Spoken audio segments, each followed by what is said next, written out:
So there's this idea of compassion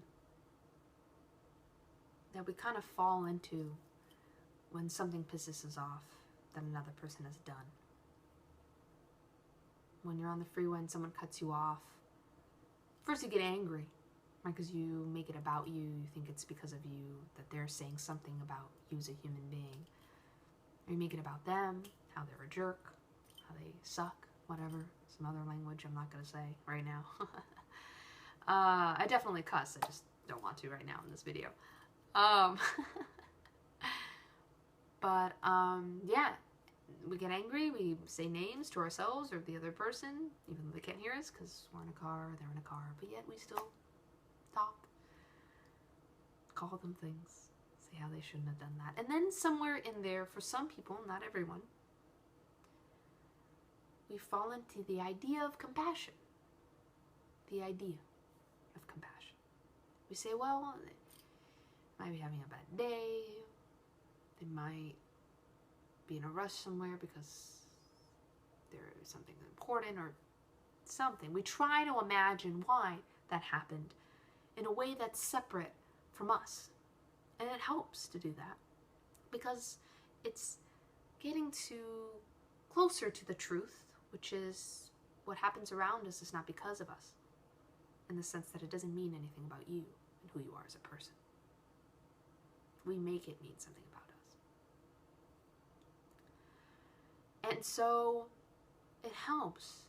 But then sometimes the anger still lingers even after we've had this seemingly compassionate thought. And it is compassionate, but there's a reason why I said idea of compassion instead of just compassion. Because actual compassion, real compassion, deep compassion, is this. Deep compassion comes from knowing, understanding, sitting with, and becoming intimate with your own darkness, your own wounds, your own shadows, your own shame, your own whatever you want to call it. All the same thing. When you can become intimate with that, sit with it, then you can become intimate and sit with another's. Another thing about compassion too is that in the moments where we see another person, we see their anger, we see their frustration, and they do something that we don't agree with, it's a beautiful opportunity to practice another component of real compassion, which is that you can only see in another in that which you have felt. If there's something about you that I see, and I see the anger and the pain, it's because I've felt that, and that's the reason why I'm able to see it. And if I see something about you that I don't like about myself, and if I do the deep work of knowing, oh, I don't like it when that person's the center of attention, because I don't like it when I like being the center of attention, because I feel desperate, and I feel desperate because I feel like I'm just taking from people, and I feel like I'm taking from people because I just want to know that I'm loved, and I want to know that I'm loved because I don't feel loved, and I feel like I just need people to constantly tell me, and I don't like how desperate that feels. I don't like how I could cling on to people.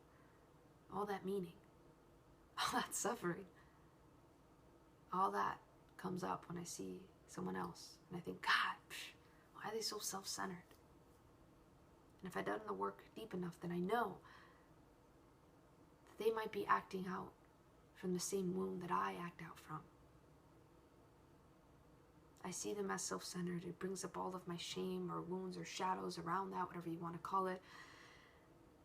And then that's why I don't like it in them, because I haven't accepted fully that wounded me. And so the opportunity in that moment can come up. When you have a judgment about another person, you go, well, I don't like it when they do that. Take that as a reminder of, oh, that's a shadow. Oh, I can love myself right now. How?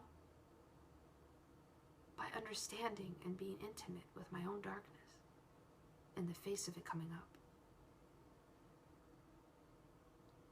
by understanding that person acts self-centered because they very well might not feel worthy, and I know that pain.